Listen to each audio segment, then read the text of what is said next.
E aí pessoal, tudo bem? Tudisco aqui. Eu queria iniciar o meu primeiro vídeo no YouTube mostrando para vocês algumas das ferramentas que eu utilizo para fazer as criações das miniaturas de 32mm que eu uso, tá? As miniaturas de 32mm elas são recomendadas principalmente para wargames e jogos de RPG do formato D&D, tá? Então vamos lá para as principais ferramentas que eu utilizo. Não é necessário que vocês usem elas também. O principal escultor brasileiro na atualidade, Boris Wolozin, ele utiliza apenas as massas e uma agulha, estiletes, só que eu não estou longe de estar no nível dele. Então eu uso mais ferramentas para me auxiliar no que eu não consigo chegar na habilidade dele. Mas isso aqui é uma coisa que é constante, não só nos trabalhos dele, como no meu, e provavelmente vocês vão ver em outros canais também de miniaturas, que é a utilização de um gabarito. Tá? Isso é fundamental. Sem um gabarito vocês não vão ter proporcionalidade nas coisas. Tá? Então aqui eu tenho um gabaritozinho, onde eu tenho uma figura humana masculina, uma feminina, um pré-adolescente, né, no caso, uma criança e um bebezinho, tá? E aqui embaixo eu tenho uma outra variação, que são os tipos de corpos, tá? Um corpo mais magro, um corpo mais musculoso, um corpo mais gordinho. Então, isso aqui é o que eu vou utilizar para ter certeza das dimensões que eu vou estar utilizando, tá? Eu basicamente uso essas referências aqui em cima e essa referência para corpo, tá? Eu vou disponibilizar esse arquivo aí para vocês, para facilitar tudo e a gente trabalhar com o mesmo tipo de escala, se vocês quiserem trabalhar com a escala que eu trabalho, tá? Então vamos lá, eu gosto de deixar ela sempre aqui do meu lado para poder fazer a minha referência, tá? Eu utilizo uma plaquinha de vidro. É necessário? Não é necessário, mas ela me ajuda em algumas coisas mais específicas. Como o tamanho que a gente trabalha é muito pequeno, eu recomendo que vocês utilizem uma lupa, tá? Pode ser uma lupa dessas de cabeça como de dentista, ou pode ser uma lupa de mesa, tá? Eu particularmente prefiro utilizar uma lupa como essa aqui de cabeça, onde eu tenho um LEDzinho que está funcionando já. Ele não está muito forte por causa da bateria que eu preciso trocar. E ele tem aqui uma lente que é estereoscópica, digamos assim. Ela trabalha individualmente com o mesmo tamanho de aumento para cada olho. Tá? Então, isso aqui é fundamental. Sem isso, dificilmente você vai conseguir fazer coisas com uma qualidade que eu consideraria aceitável. Tá? Então, procurem investir nisso aqui. Não é caro, R$ 70, R$ 100. O mais caro que eu achei foi R$ 150 no Mercado Livre. Então, vocês conseguem achar aí com preços bem acessíveis. Tá? Isso é imprescindível.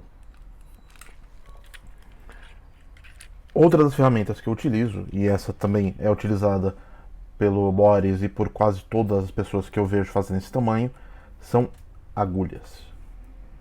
Tá? Agulhas de costura comum. Essa daqui é uma agulha desse tamanho aqui, que é uma agulha número 1. Tá?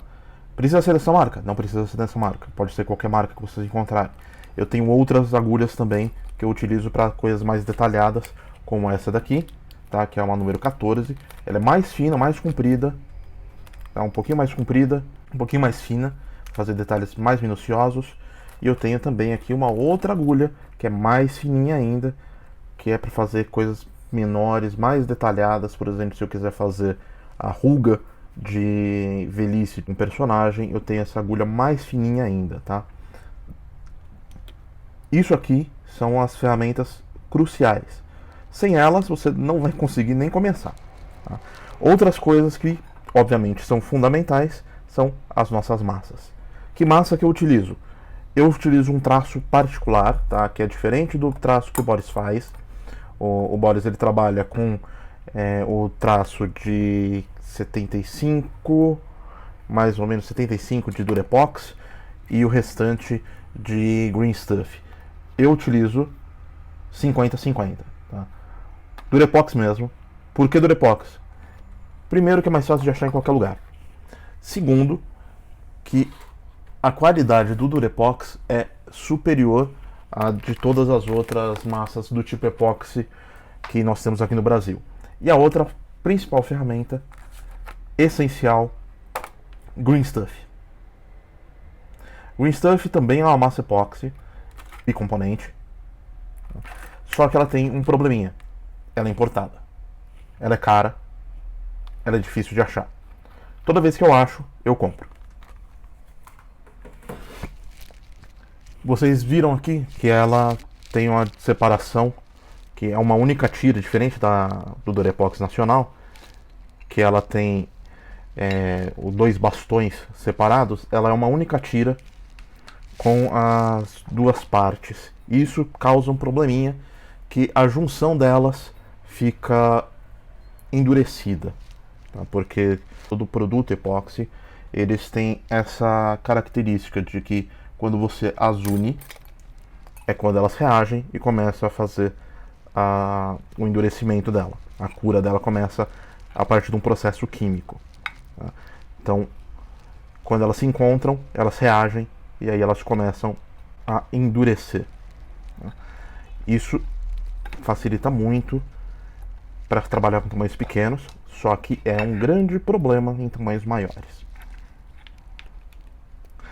O que eu faço para causar menos problemas com o Green Stuff?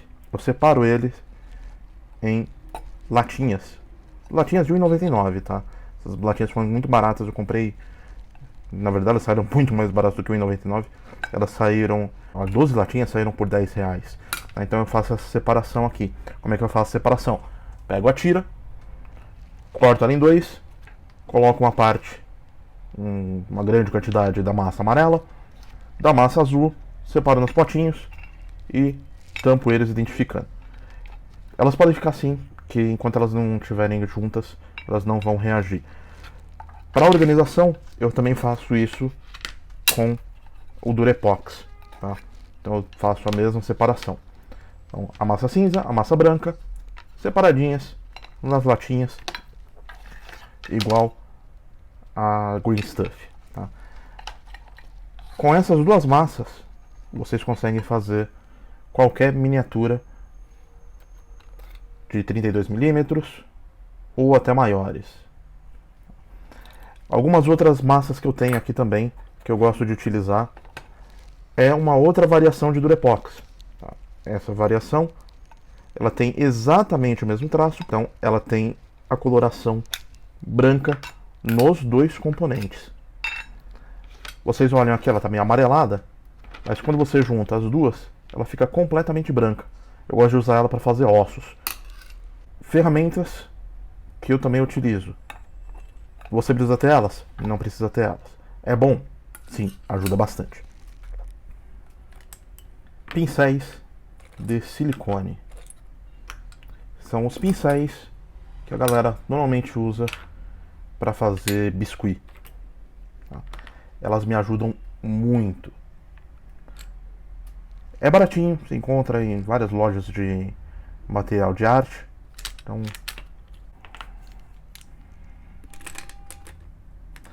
esse em particular eu comprei numa loja de maquiagem. Vocês vão perceber que muitas coisas vocês vão conseguir em lojas de maquiagem.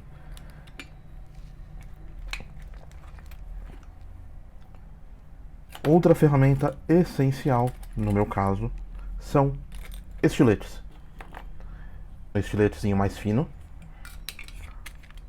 um estilete mais grosso e estiletes ou bisturis de precisão, tá? Esses aqui você encontra com um pouquinho mais de dificuldade, mas na internet também não é nenhum segredo, tá?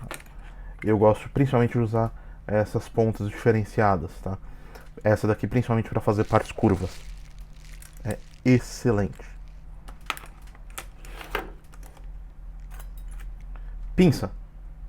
Qualquer pinça serve. Porém, vocês vão perceber que algumas pinças funcionam melhor do que outras para determinados tipos de ações. Essa daqui eu gosto de usar para fazer rasgo em tecido. Essa daqui eu já prefiro para fazer alguns furinhos, puxar algumas pontas. Tá? É basicamente o mesmo tipo de pinça, só muda a ponta. Tá? Outra ferramenta que é essencial, um paquímetro.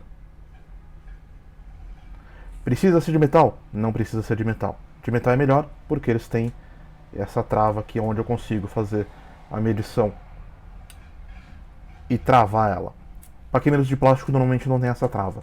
Isso prejudica um pouquinho aí o nosso trabalho. Tá? Procurem um de metal se vocês puderem. Se não puderem, pega o de plástico mesmo. Essa daqui é uma ferramenta que é utilizada para remover cravos. E aqui eu uso para fazer esferas, para fazer protuberâncias tubulares. Essa daqui, pelo que eu sei, ela é utilizada para fazer a retirada de cutícula, levantar a cutícula. Aqui eu uso para fazer detalhes muito específicos, como junção de cintos, fivelas. Mais uma ferramenta de manicure, também utilizada para cutícula. Essa daqui eu utilizo ela para fazer cantinhos muito detalhados, onde eu preciso uma superfície que seja reta, que não vai ficar marcada pela agulha, ou uma concavidade. Você pode perceber que ela tem um formatinho de lança. Isso aqui ajuda bastante em algumas superfícies onde você precisa trabalhar com ela girando. E aqui eu também utilizo, que é fazer uma cola absurdamente dura, utilizando super cola e bicarbonato. Fica a dica aí.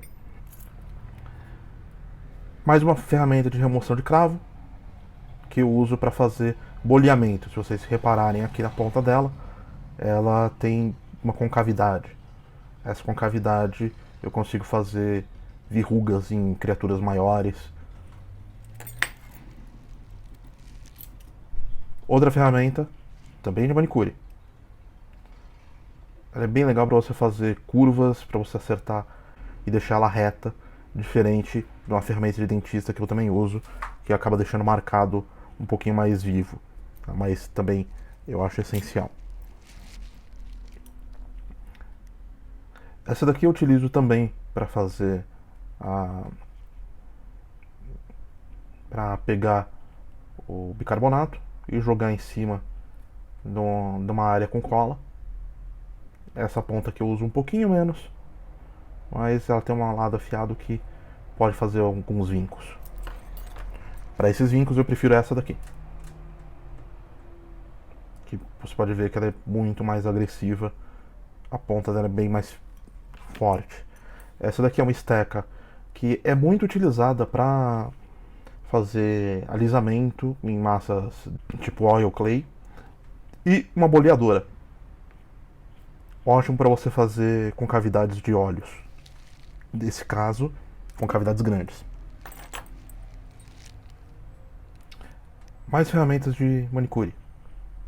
Não subestimem as lojas de manicure. E outra boleadora um pouquinho menor.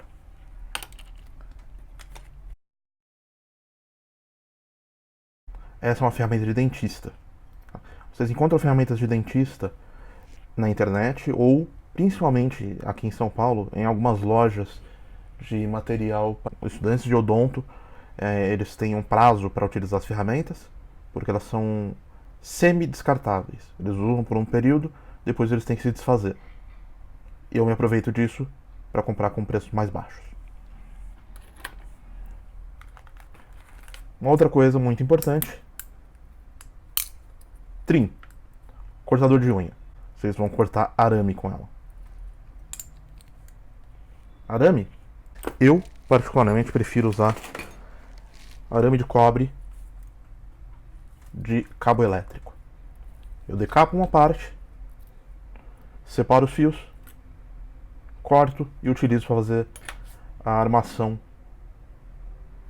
e o esqueleto das minhas miniaturas. Eu tenho outros arames que eu também utilizo, que eu utilizo com menos frequência, que são arames mais grossos. Isso aí vai variar de acordo com a necessidade, de acordo com o tamanho da miniatura. E um outro arame que eu uso bastante, esse aqui eu uso muito, principalmente para fazer armas, é o famoso arame recosido. Como que eu uso ele para fazer armas? Eu amasso eles e faço. Esse arame fica sendo a alma da espada, que eu vou fazer o acabamento com a mistura de Durepoxy e Green Stuff. Essa daqui vai se tornar uma espada de um orc. Outra coisa que eu gosto de usar bastante, me facilita muito, principalmente depois que eu já terminei de fazer a cabeça, são essas duas pecinhas aqui. Eu tenho duas aqui para fazer simultaneamente mais de um personagem. Isso aqui são pedacinhos de madeira com parafuso e porca, que eu utilizo como se fosse uma mini morsa para colocar o meu personagem e eu ter firmeza na hora de fazer a construção dele. Tá? Aqui eu tenho marcado basicamente o tamanho da fenda de uma base, que é o tamanho máximo que eu posso abrir as pernas do personagem sem ela ficar fora da base. As bases normalmente têm 1 polegada, aqui eu tenho um tamanho um pouquinho menor para poder encaixar. Então eu encaixo o esqueleto e vou adicionando massa e construindo a nossa miniatura. Tá? Recomendo que vocês façam isso. Não é difícil. 2 plaquinhas de madeira, um parafuso, porca e arruelas. Sem mistério. Outras ferramentas que eu gosto de usar, eu uso a ponta da lapiseira, porque ela tem esse furinho, e eu consigo fazer o globo ocular. Basicamente, são essas ferramentas que eu utilizo. Outra coisa fundamental, vaselina em pasta. A vaselina serve para você untar as ferramentas, alisar e fazer a junção de 2 pedaços de massa sem ficar nenhum tipo de vinco. Isso é importantíssimo. Bom, basicamente essas são as ferramentas que eu utilizo no meu dia a dia. As ferramentas que eu utilizo para fazer as minhas miniaturas. Existem outras que eu vou usando que não são essenciais, como essa daqui, que é uma boleadora, que também quase todas as ferramentas aqui eu encontrei tudo em loja de manicure. Conforme vocês forem vendo outras ferramentas que eu vou estar utilizando e eu não tiver apresentado nesse vídeo, por favor, falem aí nos comentários. Aí eu indico para vocês respondendo no comentário. Então, esse é o primeiro vídeo. Inscreva-se no canal, curta, compartilhe, aperte o sininho. Eu não tenho uma frequência ainda, mas teremos.